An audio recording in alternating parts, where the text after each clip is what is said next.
This segment's being sponsored by the Tennessee Wildlife Resources Agency. Join us in preserving and protecting Tennessee's wildlife.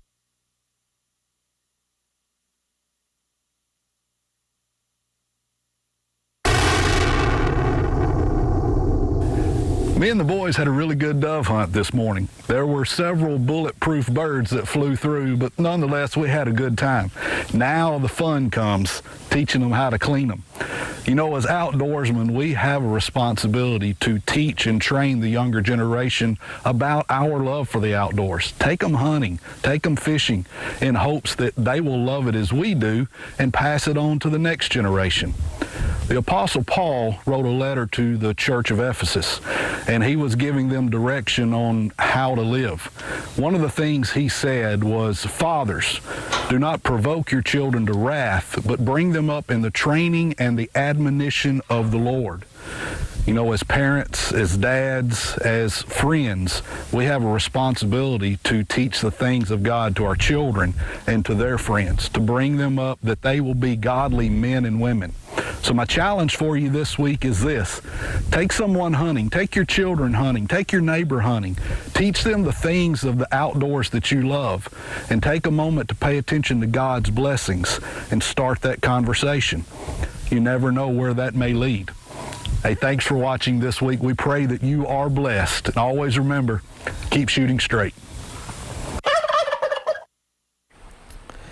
All right, guys, this next segment's being sponsored by Taylor's Archery. Y'all can find them at 100 East Lauderdale Street in Tullahoma, Tennessee. Or y'all can give owner Tracy Taylor a call at 931-563-7706 and let them take care of all your archery needs.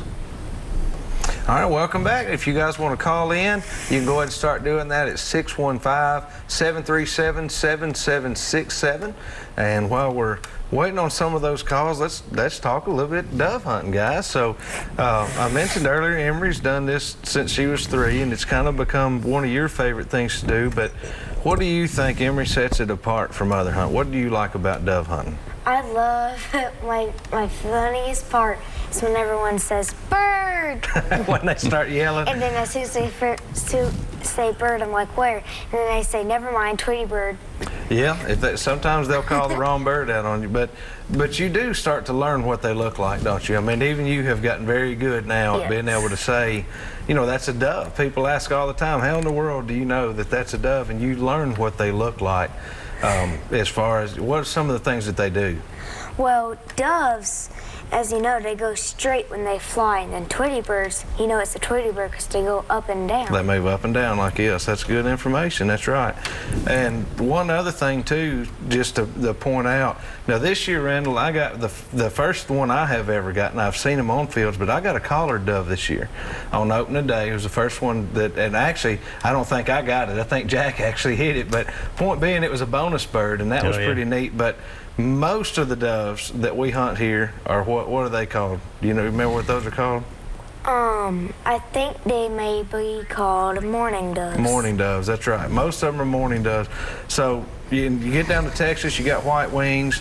We've got the Eurasian collards now that have showed up around here. Yeah, you can tell him. Big old things. Big things. I mean, we thought it might have been a pigeon mixed in with the flock of them doves when they came in. And that seems newer to me now, Randall. I don't remember those Eurasians being around years ago. They've been around a pretty good while. Yeah. You know. They seem to have started talking about them, I guess, in the last 10 years or so, to me. Now, I'm sure they were here before that, but I just didn't really see them as often. Now they seem to be more and more. So we got a caller here. Let's see who we have on 3.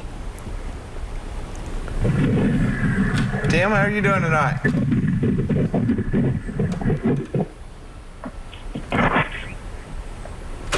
Let me try it again here. Can you hear us now? Hey, how are you doing tonight? Pretty good. How are you, Brandon? Doing well. We appreciate you calling. Yeah, that was a great show. Well, I tell you, we have a lot of fun doing what we do and filming a lot of these things, but I've said it a couple times tonight already, but honestly, I think dove season is probably one of the funnest things that we do.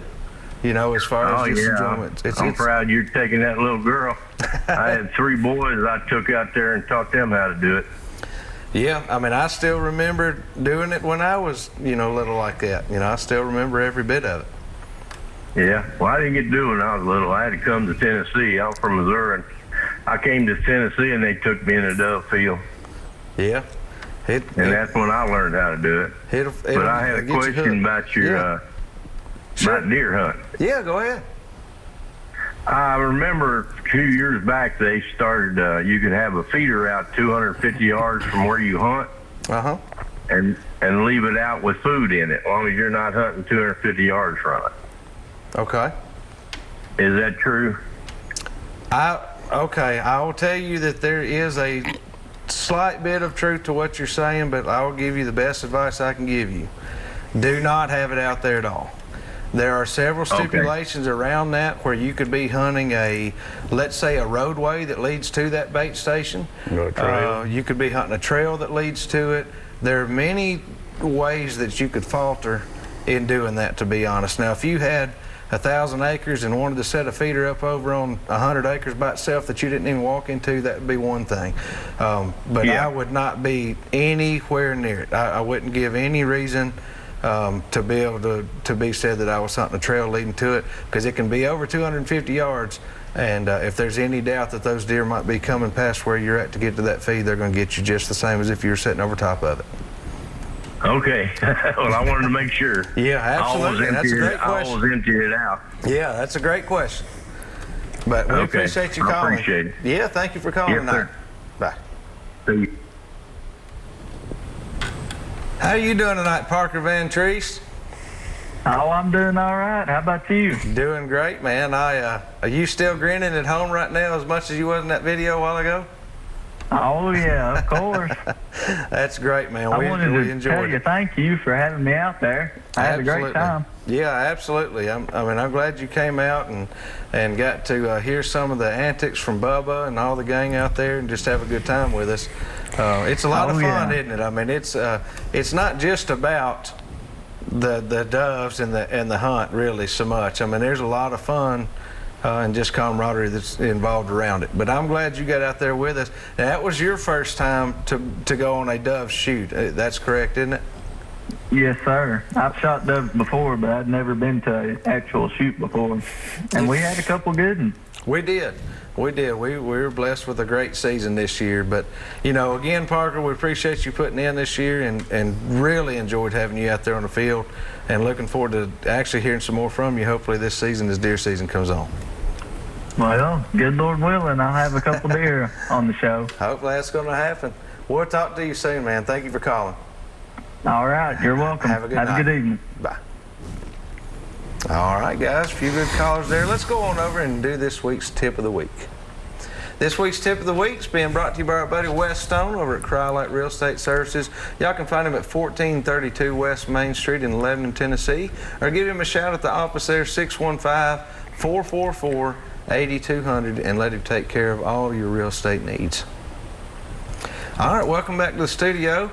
Been trying to give a few dove hunting tips tonight, trying to think of some of the different ones, and another one that I came up with has to do with the lead on a bird.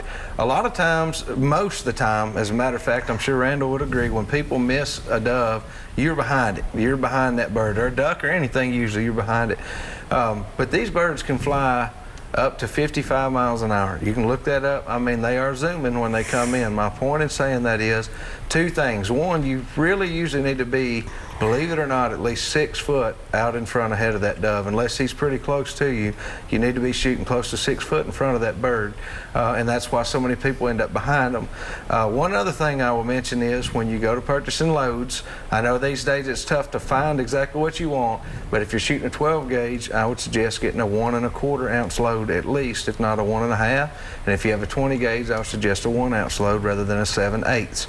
That will give you more shot in the air and obviously a little bit more coverage when you're shooting at those birds. But hope that helps. We're going to get ready to take another quick break, guys, and we'll be back here in just a minute with some more Southern Woods and Waters.